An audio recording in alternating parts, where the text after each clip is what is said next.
Hey everybody, it's Tran here, and with the release of the first DLC for Risk of Rain 2, a whole lot of new items have been added into the game, with an entire new item rarity being introduced.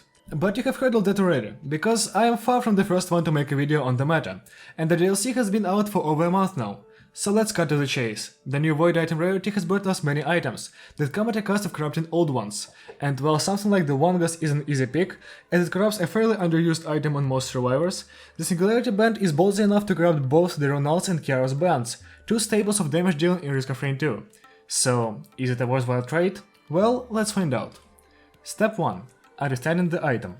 The Singularity Band's ability is defined as hits that deal more than 400% damage also fire a black hole that draws enemies within 15 meters into its center. Lasts 5 seconds before collapsing, dealing 100% plus 100% per stack total damage. Recharges every 20 seconds, corrupts all Runald's and Kjaro's bands.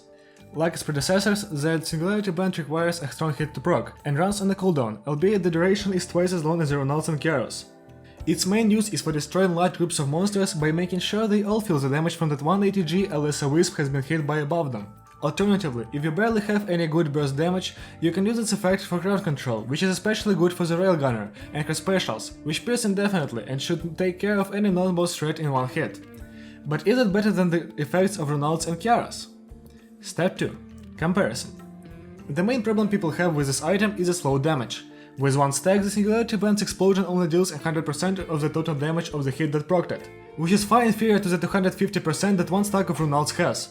But that's not even the worst part. The fact that the Singularity Band corrupts both the Kjara's and Runald's bands means that you not only lose a higher damage single target explosion, but also a 300% area of effect fire vortex from Kjara's.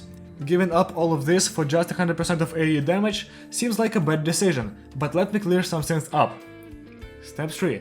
The advantages. The comparison step was more of a disadvantages step, to be honest, so here are the pros of the new Void item. First of all, the Singularity Band provides much more consistent AoE than Kjaro's and actively supports the player's AoE abilities with its crowd control. The fire tornado of Kjaro's is stationary and ticks slowly, meaning more often than not enemies can leave its area of effect before they take the full damage of the band.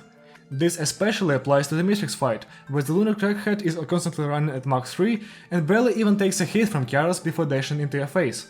However, the Matrix matchup is the polar opposite for the Singularity Band. Its black hole effect works on Matrix, immobilizing him for the 5 seconds of its duration. I guess the Singularity Band joins the ranks of crowd control abilities that work on Matrix, but really shouldn't.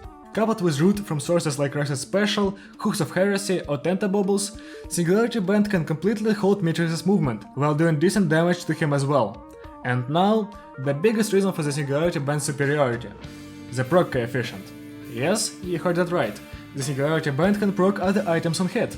This means that with a couple stacks of the item you can create an insanely powerful proc chain with ukuleles, mid-hooks and ATGs that scales off of the damage of the original hit, which can be something as powerful as a Railgunner special.